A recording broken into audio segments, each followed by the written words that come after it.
a great deal. I thought I negotiated. I felt like a genius. I bought it for $575. I put every penny I had into this deal. I actually went and got 3 credit cards prior to closing just to be sure I had enough money to close because I never did a real estate closing. Yeah. This is Todd Nepola, a multimillionaire and a founder and CEO of Current Capital Group. You have to realize that as you start making money, you're an imbecile. And I'm going to tell it to your face, and you're a lot bigger than me, so don't hit me, but you're an imbecile if you start taking all that money and blowing it on shit to compete with people on Brickell Avenue. Yeah. Don't do it. You learn very quickly that when you sign a document that says they could do what they want with you, and they could edit it and they could produce it, and you can't say anything essentially, make you look like a donkey. What is going on, you guys? Welcome back to the podcast. I have a very special guest on today. He is the founder and president of Current Capital Real Estate Group, a TV reality star, and my good friend, Todd Nepola. Well, thanks for having me. I'm happy to be here. Yeah, man, what's going on? I know it's been a little bit since I've seen you. I know you've been doing a little bit of traveling here lately. That's right, keeping busy with the traveling. We should tell people how we met, though. I know. So for those who you don't know, or for those that don't know, Todd was actually my first connection in Miami, and I probably would not be here without you. So I sent Todd, when I was living in Georgia, I sent Todd a cold DM just asking him about potentially making the jump to Miami, some tips, tricks, and just some insight, because he is a real estate mogul on social media, and I was watching his content, and I said, let me just reach out to this guy. He's probably not going to hit me back, but I'll see. So I sent Todd an Instagram DM, and sure enough, he contacted me back pretty quick and said, hop on a call with me in the morning, and I'm happy to talk with you through it.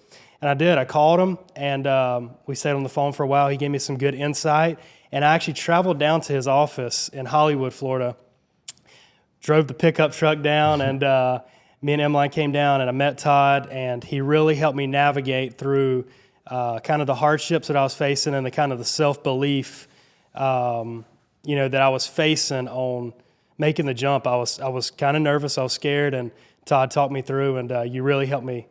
Well, I'm happy I helped you. And I always said, when you told me you were coming down and you said, I made the decision to move, I was so excited. And I said, this guy's going to be great. He's going to join the Current Capital team. And he said, but I want to do residential. And I said, shit.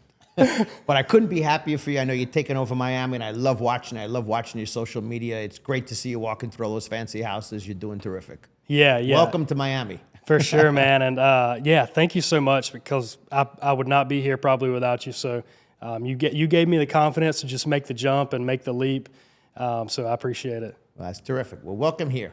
For sure, man. So what you been up to lately? I've seen you traveling to New York, California, just kind of bouncing all over the place. Yeah, so I'm at a different stage of my life now. Both of my daughters are off to college, so as some people call it, the empty nest, whatever you want to call it. But I have more freedom than ever now. I don't have high school kids. Yeah. So I travel about every other weekend I go away. So yeah, I was in California last week. And as I told you earlier, I was lucky enough to break my toe, which is why I'm dressed so casual. I have a broken little toe, trying to surf at 52. And then like a week or two before that, I was up in New York City. And I'm going to go back to New York next month and speak at NYU. And probably go to Atlanta also next month. Awesome. So what happened to the toe? I actually wore a suit. I'm usually like a laid back kind of guy with the podcast, but I wore a suit. I was going to surprise Todd. Then I arrived and I said, I don't want to be the only one without a suit. So let me text him. And he wasn't wearing a suit. And then he told me he was wearing tennis shoes. And I was asking him, what's up with the attire today? So what happened with the toe? Well, it's true. Everyone knows me knows I love to wear a suit. And I almost always go on podcasts. I wear a suit and a tie. I think that's the right way to dress. But I was doing surfing with my older daughter, and I have surfed many times, well, a few times, so I knew how to surf. But she was going to take a lesson because she had never done it. So the guy who's like a super surfer is like, just join us in the lesson. I'm like, yeah. And then he got my ego going. He's like, man, you're really good. You're like a natural. But this is before we even started. So we're just on the beach. He's showing us how to get up on the board. He's like, let me see you get up like a pro surfer, like you're really out there on the waves. And I got up real fast, and he's like, yeah, that's great. He goes, you're honestly so good. No, do it really like you're out there on the water. So I get up there, I'm feeling great. I jump up and I snag my toe on the surfboard because it was dry. So it got stuck, and he goes, oh, you got your toe. And I said, yeah, I did. But it didn't hurt so bad because the water was so cold when we got in there. But then like that night, it started swelling up. And you know what? It's exactly a week later. And let me tell you, a little tiny toe causes a goddamn lot of pain. So where's your favorite place to travel? Because I know you're always bouncing all over the place. Well, one of the places where is very special to you and your fiance, Italy. Italy's my favorite place on earth to travel. Yeah, I think about going back there so often. It's just different there. Yeah. Capri's where me and Emily got engaged, and I just love the coast there. It's just pretty. Italy's the greatest place for me. I just love going there. My background is Italian, but I don't speak Italian. But the people, the food, the culture, the vibe, I mean, just everything. It's the greatest place to go. Yeah, for sure. So for you guys that don't know Todd, do you mind kind of giving an intro? I know I introduced you somewhat, but this guy's a real estate mogul. Kind of dove into the social media and has grown significantly. So can you give like sort of a backstory on? Sure. When I graduated college, 1994, I didn't go to a fancy school. I always let people know that I went to community college, and I became a stockbroker because back then everybody wanted to get into stocks. Kind of like a couple of years ago, everybody wanted to get into Bitcoin and cryptos. Yeah. So we got into that, and I was a young guy and doing very well. As a young single guy, I took all my money and I saved it instead of buying things. So when I was 25 years old, I bought my first commercial property. The reason I bought a property is because at that point, everything I did was commission-based, and we weren't so mobile. We weren't nearly as mobile as we are today. We can kind of work from home and cell phones and Wi-Fi and everything. So if I didn't go to work, I made no money. Mm-hmm. And maybe luckily a client called in to do something, but really nothing. So I started searching for businesses that I could buy that would, as they used to call it then, pay me while you sleep, which now everybody calls cash flow. And I looked at a lot of things. I looked at buying franchises. One of the things I looked at buying was buying a chain of payphones, which thank God I didn't buy. But it just so happened there was a piece of commercial real estate for sale. I knew a little bit about property. Mm-hmm. Not a lot. I didn't have some big grandiose plan. I just looked at the property, said it made sense. It was a foreclosure from a Canadian bank. And the loan debt was $1.2 million, and they were asking $600,000. So I said, how bad could it be? 50 cents on the dollar. Mm-hmm. I got a great deal. I thought I negotiated. I felt like a genius. I bought it for $575. I put every penny I had into this deal. I actually went and got 3 credit cards prior to closing, just to be sure I had enough money to close, because I never did a real estate closing. Yeah. And I bought it in June of 1998 for $575. Luckily, I didn't need the credit cards to close. And I got the property. I got a few new tenants. There was 3 vacancies. I filled them. The 4 existing tenants that were there, I had to do new leases because of the foreclosure. They had no leases. So I was fully occupied. And by December of that year, I refinanced the property. And back then, you could pull cash out quicker. Not today. You can't do it as easy. But it appraised for $800,000. And I got $600,000 out. So I got all my money back, plus around $11,000-$12,000. Yeah. And it was cash flow positive for $5,000 a month. And at that point, that was all the money in the world. And I said, I got to do this at least once a year. Wow. And I started doing that until around 2000 when the tech bubble burst. And I wasn't making much money as a stockbroker, but I was making a lot of money in real estate because I owned a lot of properties. So I went exclusively into real estate management of my own properties. Yeah. And then people asked me why my properties perform well. So I kind of accidentally fell into real estate and accidentally fell into the management world by people asking me for help. So I started doing third-party management as well, and that's where Current Capital came around. And we've been in business now for about 25 years, and we're probably the largest privately owned management company in South Florida. Gotcha. So at that age of 25, that young, how did you know to invest in real estate? Were you learning stuff? Were you reading books? I know there wasn't much social media back then, but what kind of made you have that feel to make the jump for real estate? I was always entrepreneurial. Even as a little kid, I would rake my neighbors' leaves, wash cars, do whatever I could do to make money. But I never really wanted to get stuck in a job. So I knew that no matter how much money you earn, and I would even equate it to athletes, even if you make athlete money or movie star money, you got to go to work to get it. So I was always from an early age looking for a way, not to get retired, but to have financial freedom, and whatever means that was. So for me, it just became real estate. Kind of on accident, like I said, but then I fell in love with it. And, when things work, it's easy to fall in love. And it's worked out great. And that first property, I still own it today. Wow. And that property's in New York? No, that property is here in South Florida. Okay. Yeah. Gotcha. 27 years ago, I bought it. Wow. So did you learn stuff from, I know you came from a family of real estate individuals. Did you learn a bunch of stuff from your dad, or, how did that go? I learned stuff from everybody. I was lucky to have a lot of mentors, but as I tell a lot of people, your mentor doesn't have to even know they're mentoring you. You're just following their lead. Right. So I would look at what a lot of people did. So my grandfather was a doctor. He was a surgeon, and and he invested in real estate, but very passively. He'd invested other people's deals or buy a property, but I knew nothing about it. I was too young. My father was an engineer by trade, and when he got laid off, he got into the car business. He got laid off in the early 80s, and from the car business, he started buying some properties for his own businesses, and he realized that he could actually rent these properties and make more money than going to work. So he retired very young in his 40s and just rented a couple of properties. But he never really got into the real estate business per se. He just had a few properties. So I did learn what you do. But the truth is, when I bought my first property, it just didn't seem so challenging. I think a lot of people overthink and overcomplicate a lot of businesses. But even today, if you buy a property, generally speaking, you're going to have a mortgage, you're going to have real estate taxes, you're going to have insurance, a utility bill, and a porter or a landscaper. I mean, that's kind of it. Yeah. And you're going to collect checks. So you really didn't have to know a lot. So I kind of just did it and fell into it, like I said, and loved it. Do you think that's a problem these days?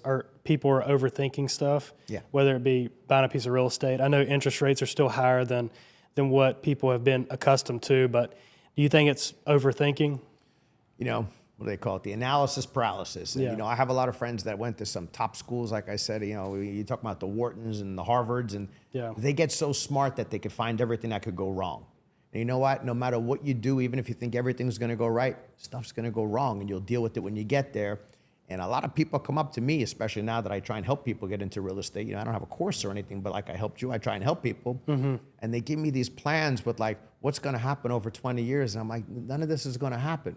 And I always stop them and I say, okay, well, just show me in this plan right here. Show me where COVID hit.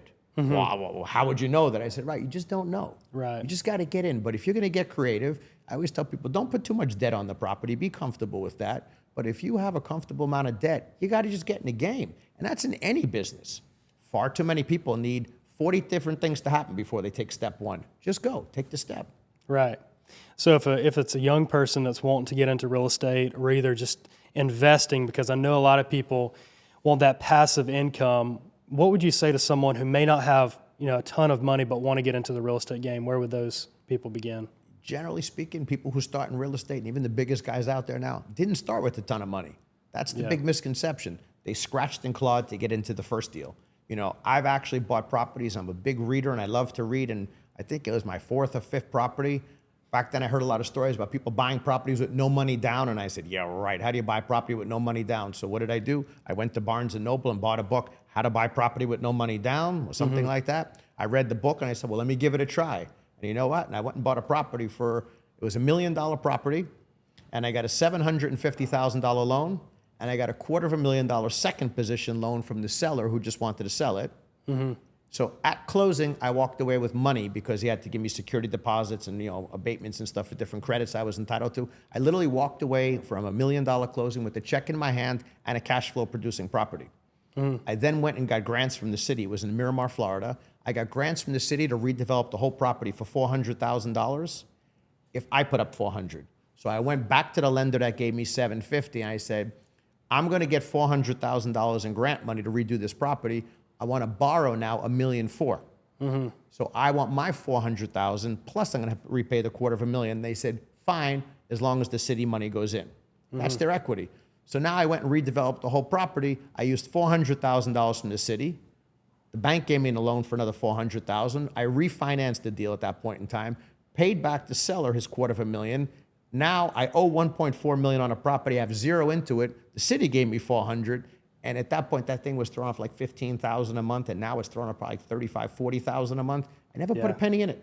Yeah. So you could get in. You could borrow money from friends. Like I said, I was going to take credit cards. There's always a way to get in, but you got to find that way in. It gets easier though, but you got to find your way in. Yeah. It seems like finding a good rental or deals it's harder these days. So how would someone kind of navigate those waters to begin? Well, I tell people this all the time. Stop looking for the perfect deal at the perfect price. You're never going to get that. A lot of deals that I find don't make a lot of sense when I buy them at first. They make more sense down the road. Right. So I'm not worried about the price. A lot of times I think I do overpay, but I'm finding the right property. So I would far rather have the right property at a good price, at a fair price, than a great price on a fair property. Because fair properties go down pretty quick. So give me the good property and let me work with it and figure it out. Yeah. And you're kind of buying like B-class properties, right? Finding B or C, and then finding ways to maybe increase the rent roll, or is that kind of your That's exactly name of the right. game? We're looking for the B's and C's, and I kind of stay away from the D's now, but when I got started, I was in there. And you know what? I still get tempted. I still go look at some of them because there is upside, and I love real estate. So Yeah. I'm not saying I wouldn't even buy a D property, but when you're getting in the game, just get in. Right. But as you start to get bigger, you have more options. But yeah, ultimately, we're looking to buy properties and add value, whether that's a redevelopment, re-tenanting, adding out parcels, whatever it is. We try and add value. Okay. Why did you choose the commercial route over residential? That's a good question. As I said, the first property I bought happened to be an industrial warehouse, and it was 12,700 square feet, and that's how I got started. And I never bought a multifamily project, but my management company, when we were growing, we took on a lot of multifamily at one point, and we weren't good at it. That's the truth. And we got a lot of bad heat from it. And we were fine for the owners, but we weren't fine for the tenants. And I'm more concerned about the tenants sometimes than my clients, especially in residential. And I don't have the heart to throw people out of apartments. You find like a single mom or dad with kids. How the hell am I going to? I can't do that. Right. And then the second problem with residential is it doesn't sleep the same. And what I mean is my commercial tenants generally go home at 5, 6, 7 o'clock and they're done for the night. So any problem they have are during business hours. Whereas the renter from an apartment or a house, they get home from work at 6, 7 o'clock at night and the AC doesn't work. They're going to call the landlord. But don't call me. I don't want to deal with that. Yeah. So it just never was for me. Yeah. It's very profitable. It's very lucrative, but just was never my specialty. Yeah. Gotcha. Yeah, that makes sense. So when you were a stockbroker, I mean, you were making a ton of money. So, how did you was your plan to just keep buying real estate and you could see yourself kind of slowly easing out of that job? Or did you hit like a point where you had to get out? Well, I want to be fair. It wasn't a ton of money. Yeah. Compared to what people are thinking is a ton. I was doing very well as a young single guy. It was a couple $100,000 a year, but Yeah. it wasn't like I was making millions of dollars. Right. It was just a disproportionate amount to your average 21, 22, 23-year-old. But I loved the job because every day I went to work with 150 guys my own age. We went out every night. We went out on the weekends. We played golf. It was fun. So we worked hard, but we had a lot of fun. But I didn't know that I'd be getting into real estate full time if the stock market bubble didn't burst. And then what happened is, you mentioned social media. It wasn't social media that really killed the stockbroker business. It was really online trading. So if you as a client now have access to all the stuff that I have access to from my analyst, you don't really need me to get information. And if you could trade on E-Trade or Ameritrade for $19 a trade, I think it was back then, or $9 a trade, whatever it is now, you could trade free. But if you could do that, why do you want to pay me so much money to do a trade?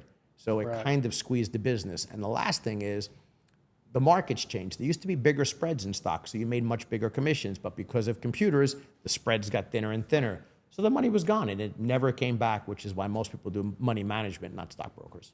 Right. So when did you ease down to Florida? Oh, I didn't really have a choice. I was a kid. I was 14 years old. My parents, we were living in Staten Island, New York, and they said we're going to move to Florida, and I couldn't have been happier. So I came down here as a teenager, and it was the greatest thing for me because we moved to a place called Turnberry Isle. Yeah. And Turnberry Isle was in the city of North Miami Beach, which is now the city of Aventura. But, the developer, that Don Sofer, I mean, he's like godlike when it comes to developers. I mean, he built the Aventura Mall, he built Turnberry. I mean, he's a legend, and thank God he's still going strong, not working, but still alive. But he built a real special community, and I'm privileged I still see him around and get to talk to him. But it's amazing what he did. He changed people's lives in a sense that a lot of young guys like me and girls got to be around such successful people. Like I remember the CEO of Time Life magazine was my next door neighbor. I mean, guys that own tons of real estate were my neighbors. So, publicly traded companies, I mean, big names. And he brought them all together. So there were celebrities there. There was everybody there. And you lived in this little bubble of an island. So when you went in there, you got access to everybody. I mean, for God's sakes, I remember hanging out with Billy Idol for, 20 minutes. Like everybody was there.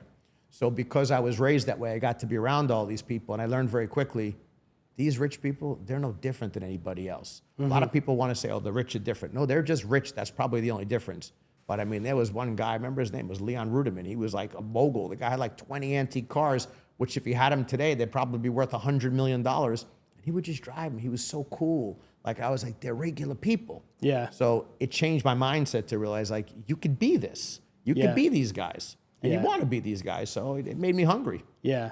Is that kind of the law of attraction to where if you're around these guys, you notice that they're not much different than, than I am or we are.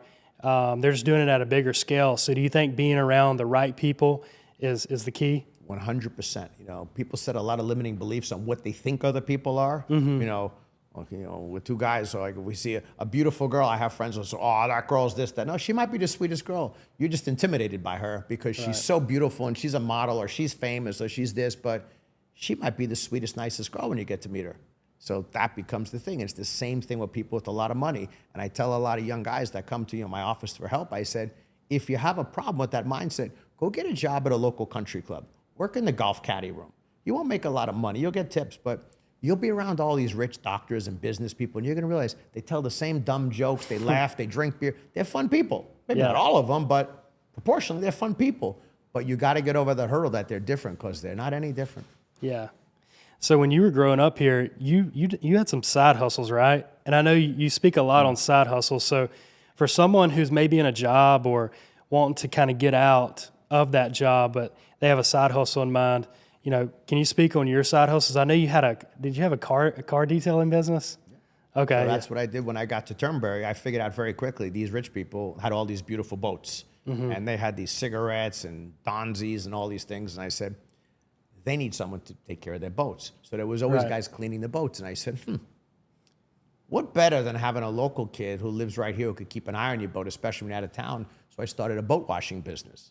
And it was the greatest thing because I'd wake up in the morning, like when these guys were in town at like 6:30 in the morning. I'd take their boats. They were on lifts. I'd take the boat down. I'd clean it up. I'd take the covers off. I'd start it, make sure everything ran. They were perfect. I would leave, go have the whole day with my friends at the beach. And then I'd come back and their boat would be there. And I'd cover the boat, flush the engines, clean it up and put it away. And they'd pay me. And I remember I had guys like, you never forget the names. Like there was a guy, Michael. And they would let you? Of course, that was what they wanted. They wanted their boats taken care of. Yeah. I remember a guy, Michael Street. He was actually in the matzah business, and he had a beautiful Donzi. And every time he'd see me, I'd clean his boat. He'd give me $100. And you go on back 30 years ago, man. I was like, that's like giving someone $300-400 every time they clean your boat. And I was like, this guy's the greatest. But he was like at that point a young playboy driving around in his Ferrari, and I said, he's the greatest guy. So then he was the first one who said to me, do me a favor, wash my car too. So he would drive his car to the boat, and I said, wait a second. They leave their cars here.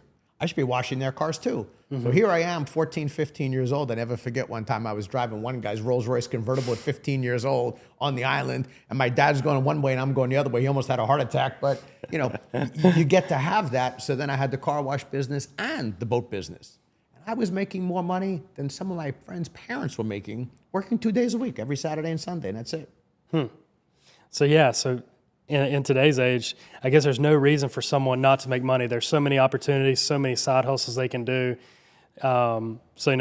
Is it just pick something and roll with it if you need to make some money? You do. You gotta, especially your generation has to understand that you do have to work hard. There's not going to be a shortcut. And yes, you're going to read about someone online that made $50 billion or 50 million, whatever it is, some stupid amount. You're going to see that, but the reality is that's not how rich people get rich. And if I grab the top 10,000 richest people in all Miami, there's probably 5 who hit it big from an overnight thing. So that's very few. And it's a lot fewer than you think are inherited wealth. And the ones who inherit it, the truth is I know a lot of them, they're not quite as happy as those who have made it on their own. Yeah. There is a reason why we have legends like George Perez in Miami and he still goes to work, or Don Sofer, like I said. It's because it wasn't the money. But these guys were willing to outwork everybody. George Perez, I'm going to guess, is mid to late 70s. I'm somewhere in that range, and he still goes to work running related. He just does not want to stop working hard. He wants to keep doing it. Now, he loves what he does, but when you're young, you're not going to be working in the same office as him. You're not going to make his money, but that's how you start. He started working for the city of Miami as a planner.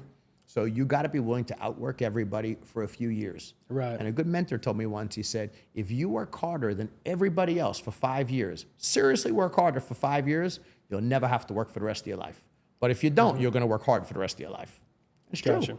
So you're around a lot of people. So you see the people who make it on their own versus being handed something. The people who make it on their own, they tend to be happier. In my opinion, from the people I know, they're a million times happier. Million times happier. And you think it's just that feeling of they've earned it versus kind of been given? It's not the money. You know, I'm very lucky that I'm in a good mix of people. And, just last night, like I was out for dinner at an event, and I was there with Michael Comras, who's truthfully, he's another legend in real estate. I mean, this guy's the greatest. He loves what he does. And we're talking about going to Vegas for ICSC. He could do anything. He doesn't have to work. He sold the building on Lincoln Road about 10 years ago for $375 million. He's good. Yeah. But he goes to work. He's happy-go-lucky. And Robert Ravani was there. Robert's a young guy. Robert's like 33, 35 years old. He's an up-and-coming monster developer. This guy's going to be huge. He's talking about what he's doing. It's not the money. Kobe Karp was there. He's an artist. He's a genius. Don't even talk money with him. His wife, Nancy, handles all that. She's the genius with the money. But these people love what they do. So they're willing to work hard because they love it. So a lot of people would look at them and judge them and say, oh, well, why do you do it? It's because every day they get to wake up and go do what they want to do. So that makes them happier. It's the passion. They have a purpose that they're enjoying. Right. It doesn't mean every day is going to be a good day. I'm sure Robert Ravani has a lot of stress with his office building down in Miami Beach. Every day's not great, but he loves what he does. So that in turn makes him happier. I'm not saying he's a better person than someone without. I'm just saying because he's out there and people say, well, he's rich, he's happy. No, he's a happy person. He does what he loves, and in turn, he does what he loves. He makes a lot of money. Gotcha. And I don't know Kobe. I haven't had the privilege of meeting him, but I saw a video where you were talking about just how good of a person he was. And when he met you recently, he came up to your daughters first and asked how they were doing versus coming up to you. So I think being a good person and being genuine, just adds, besides the money, that just adds to a person of value. They do, and there's no secret that I love the Karp family, and they got like such a thing going because we speak about Kobe, but then his wife, I saw her last night. The first thing Nancy says is, "And how are your daughters doing?" Like that's who they are, and you know what? Now their son Jordan, he's 26, 27, I don't know the exact age, but this kid's taking over Miami. This kid's closing $85 million deals, and he's closing $20-30 million houses. And I know I saw him, and he shows houses sometimes in sweatpants. Yeah, so and he rolled up looking like this. That's right. That's his thing. That's who he is. But you know what? The kid's working 24 hours a day, 7 days a week. And I know some people are going to say, "Oh, well, he wouldn't have that if Kobe Karp and Nancy weren't his parents." That's right. But guess what? I used to hear that a lot growing up about Jeff Sofer. He wouldn't have it if his dad wasn't on. But he's going to work. He doesn't have to do that either. I mean, they may make him, but he doesn't have to do anything. Jeff Sofer never had to do anything in his entire life. So the fact that he went to work and did all this is because he wanted to. Right. That's his purpose. Right. That's what these guys do. Yeah, I think you have to have purpose in whatever you're doing. So you've been around a lot of millionaires and probably even billionaires. What's some things that you've taken away from them, maybe when you were on your come up? I am lucky that, maybe one day I'll be a billionaire, but I have a few clients whose pictures in Forbes. And, I always put the names because I want people to know who these people are, and I want them to Google them from this and say, who are these people? Who is Don Sofer? Who is Kobe? And Google them and see who they are so you can find out. But I do have a couple of billionaires with their pictures in Forbes, and I can tell you they all say the same thing because I go at them all the time for advice, and a lot of them are older than me. Well, they are all older than me. And they all say the same thing. You got to love it. You really got to love it. There's no two ways about it. If you don't like I don't want to be a doctor. And if I don't like blood, and they say to me, but Todd, you can make $100 million a year being a doctor, matter. It's not going to work. It's just not. So you got to love the field you're in. Again, doesn't mean every day's fun. It just means you got to really enjoy what you're doing. So you come here to a studio like this. The people who run a studio like this and podcast, they're tech people. I look at all these cameras and microphones and everything. I'd get a headache just looking at all this stuff. Yeah. But these guys love it. But you know what? They may see a spreadsheet and like I see in real estate, like I don't love that. So find what you love. That's the greatest secret. And I know people say, "Oh, it's easier said than done." It's really not. You got to love something. Just lean into that and find a way to leverage it and make some money. Yeah.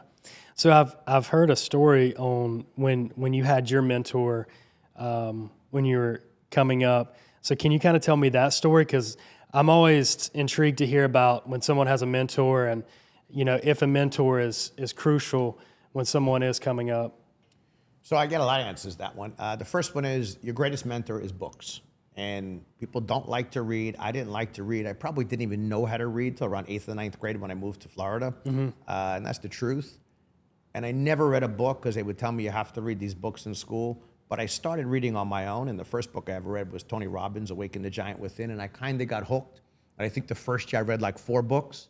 And last year I read 70 books. So now I'm an avid reader. I read every single day. So your mentors could be books. And if you like real estate, you could get books on real estate or any business and read from these people. As far as another source of mentor goes, it's like I said earlier, I copy a lot of people. So I have friends in real estate or even people I think are great in real estate. I just want to copy what they're doing. I don't actually even need to speak to them. So technically they're a mentor because I see what they're doing. It's obvious what they're doing and I copy it. And you don't need to reinvent the wheel. You don't need to reinvent the wheel in anything unless you're trying to get to Mars like Elon Musk. Everything I'm doing has been done. But I've been very lucky too to get around some people who do exactly what I want to do, and they've been very generous in spending time with me, like my friend Gary, who's terrific, and he does exactly what I do, and I see him every year. I see him a couple of times every year. I could call him anytime, and he's a great guy, and he's the same thing. This man owns billions of dollars worth of real estate, and anyone who knows him will tell you he's constantly helping the young generation because he wants to see them thrive. Is this the guy that you went up to Virginia? Yes, sir. Okay.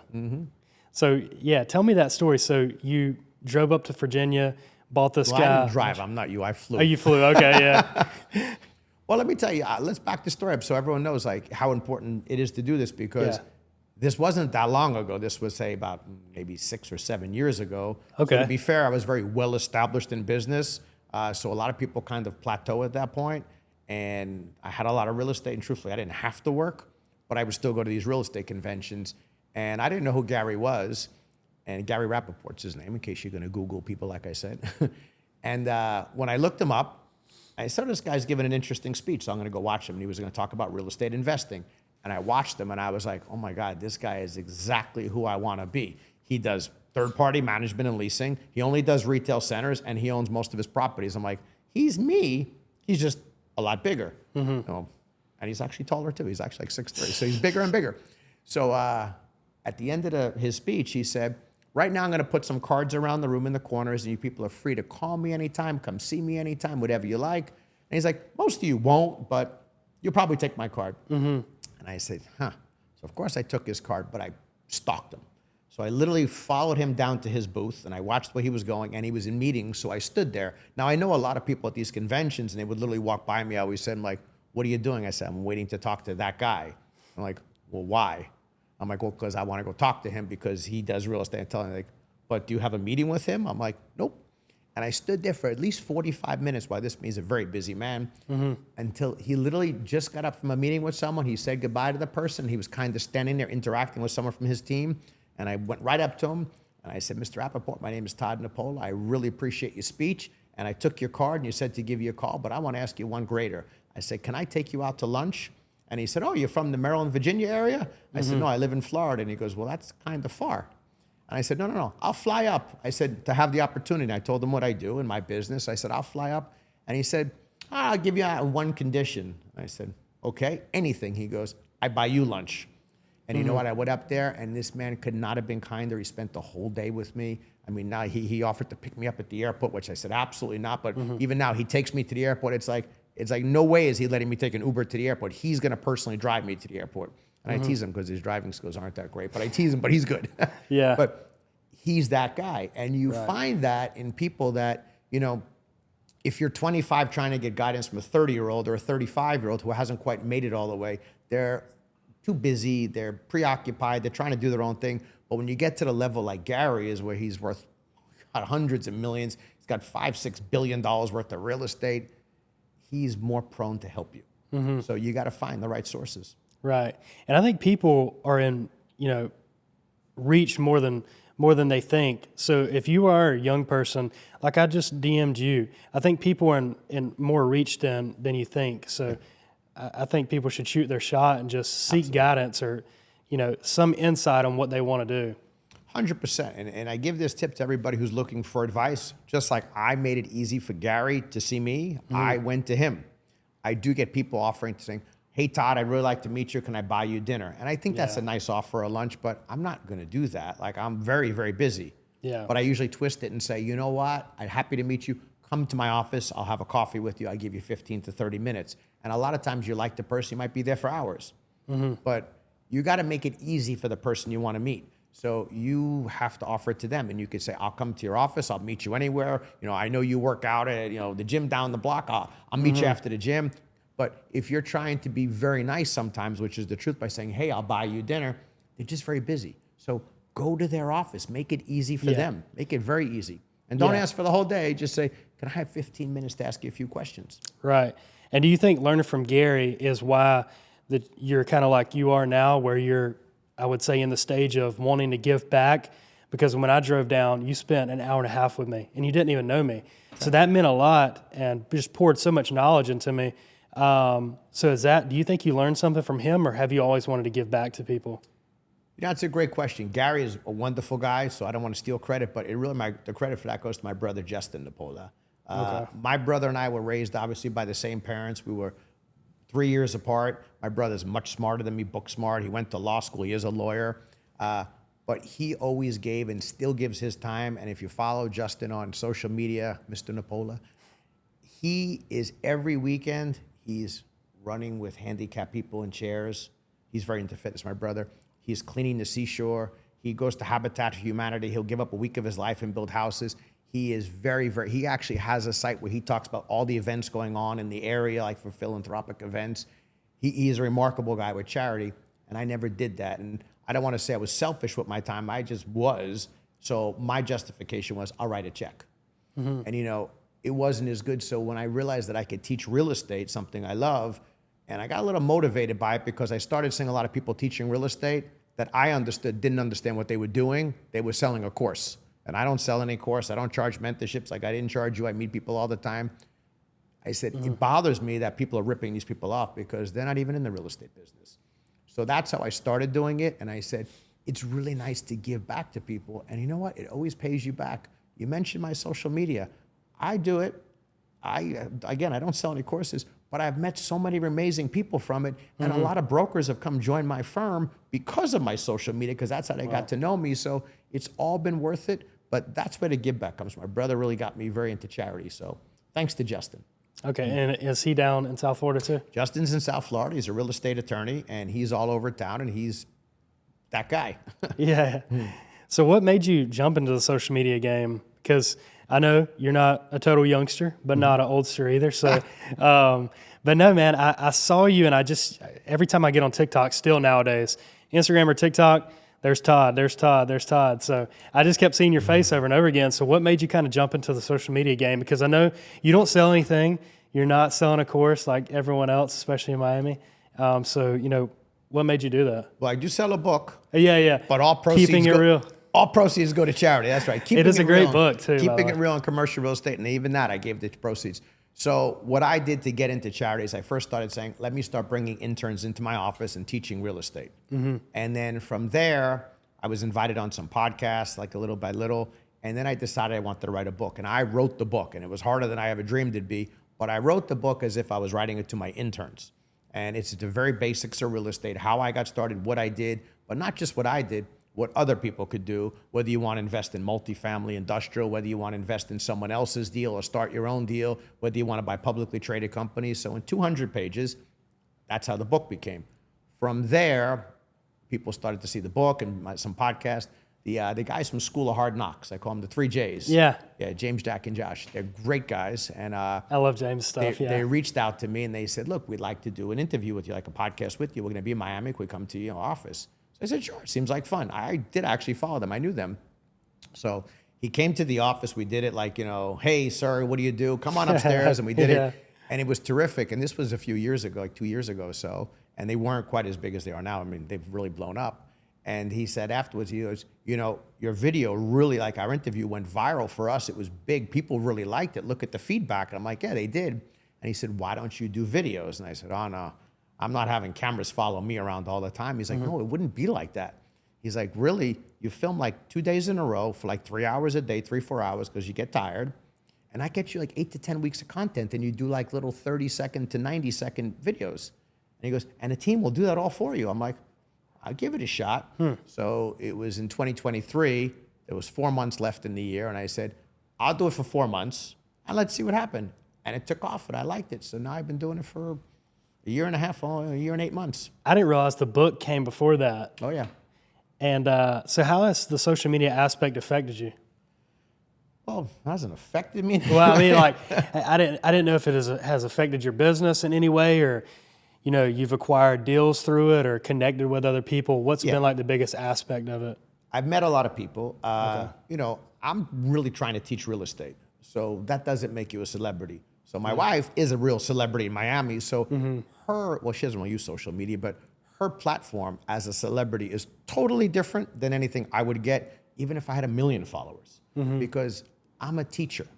And that's like, you might like your professor, but you're going there to learn. So it's very different. I haven't gotten like the things she's offered. I mean, she's offered everything under the sun.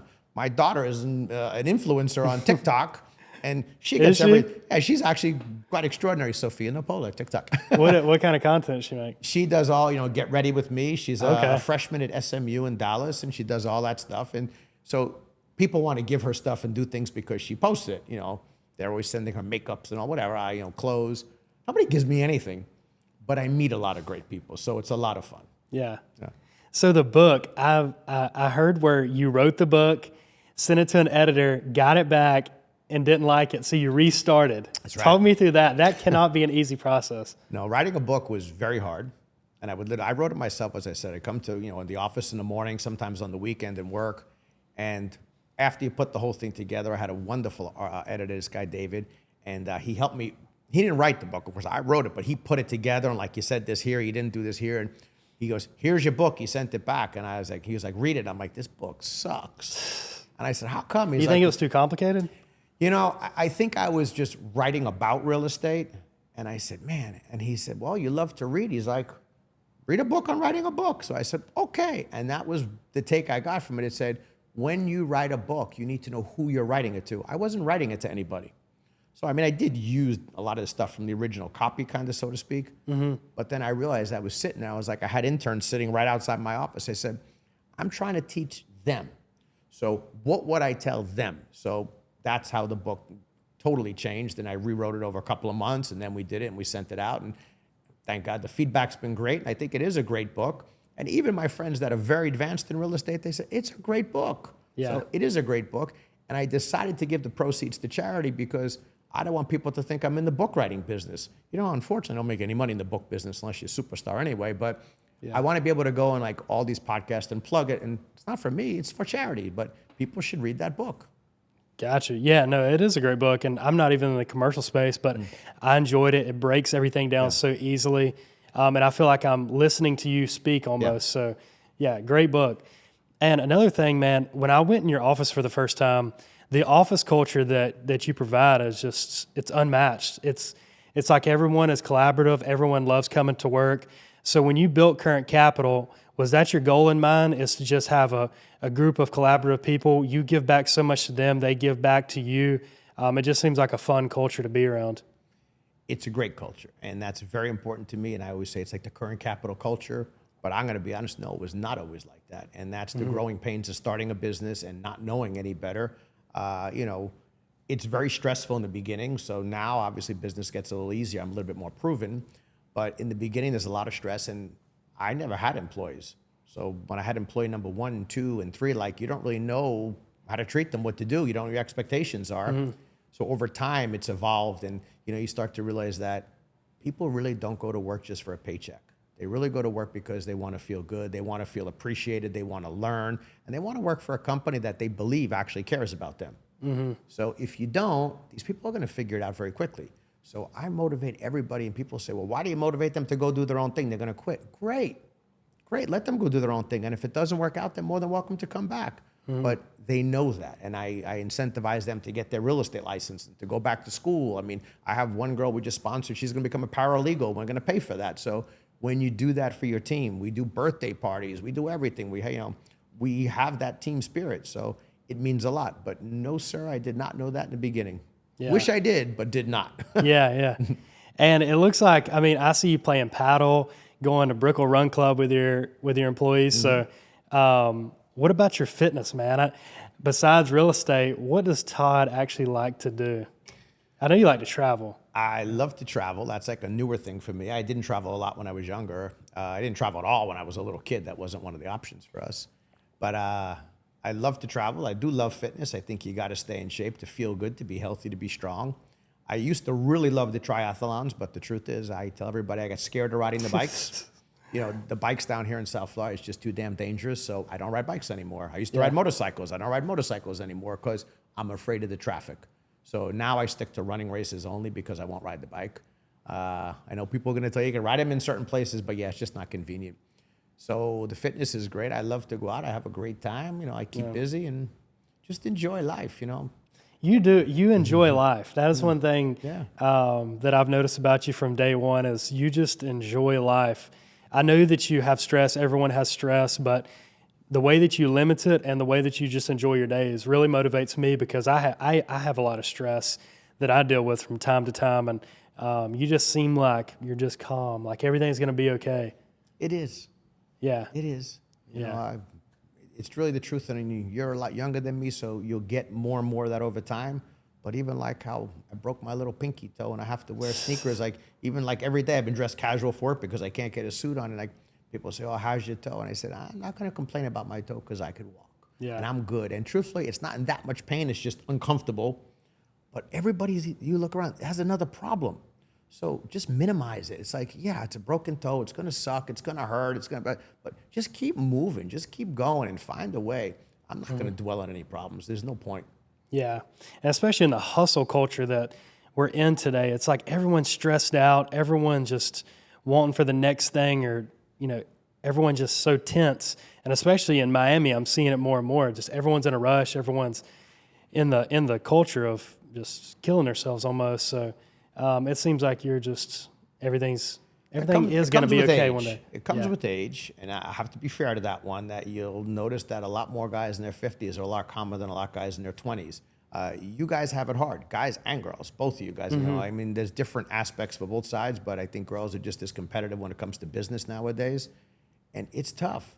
And your generation goes out, and you go out to a restaurant, you see me, and you're like, "Oh, I want to be that guy," but you want to get there in 3 years. But I didn't get there in 3 years. Yeah. And that's the problem. And in Miami, you see a lot of kids your age, and they're pulling up in Porsches and their dad's Ferraris, and they didn't earn it, and you're competing against something that didn't happen. That's not fair.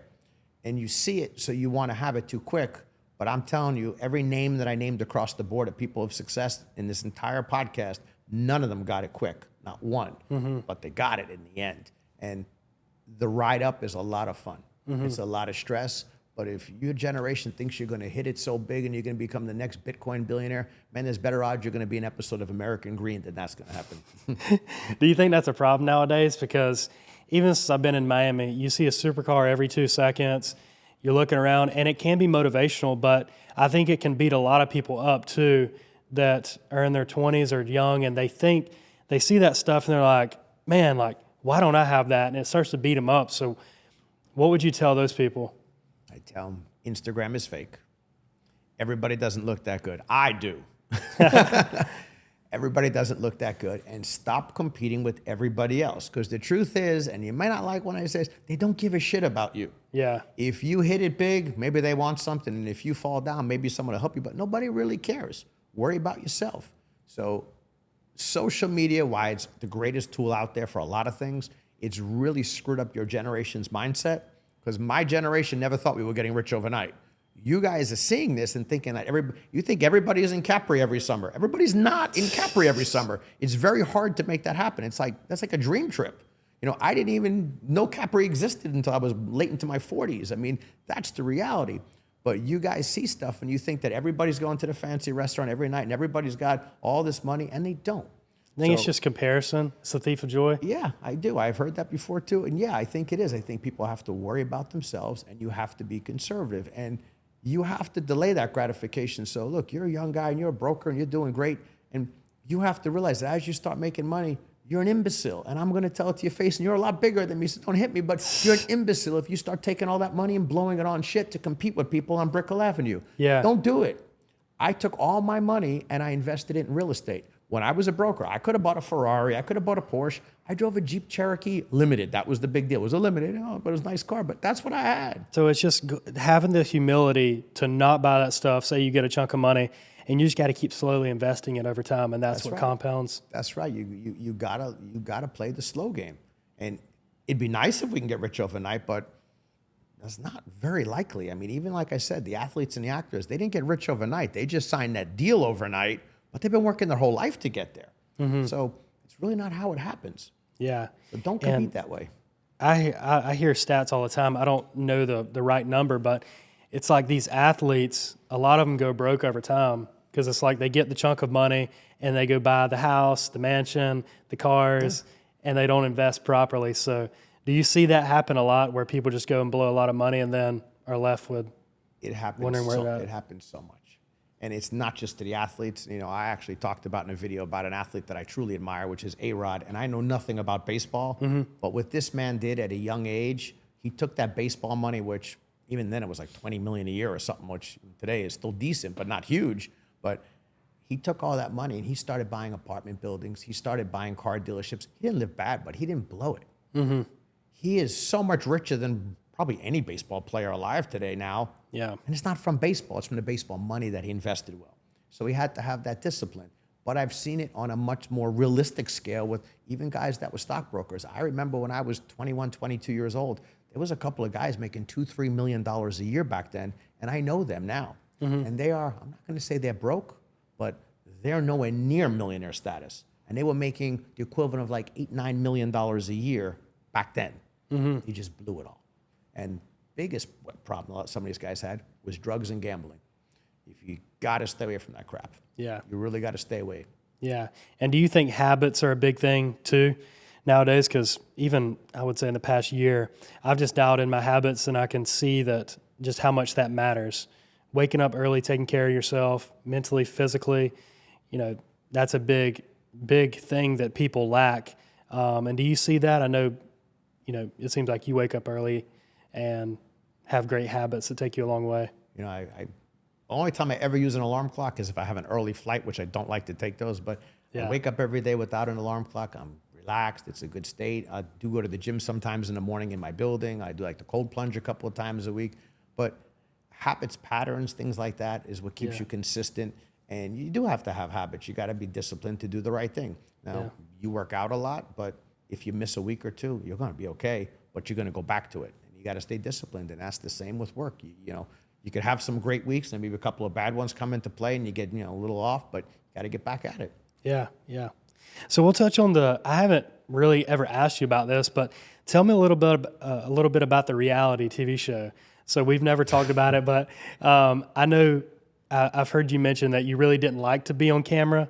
How did the show come about? I didn't like it. I don't like it. And I'm very honest about that. And that's terrible for Alexia because it's a crappy position when your husband doesn't support what you love and what you do. But when I met her, she had been on the show, but the show was on what they called pause or hiatus. There was no show.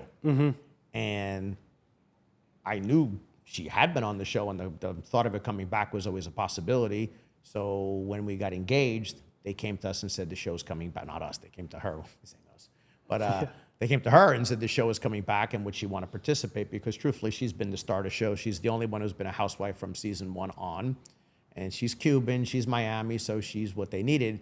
So if her and I know it was her and Larsa and Lisa, they needed the 3 of them back to get the show carried, to get it done. And the 3 of them came back.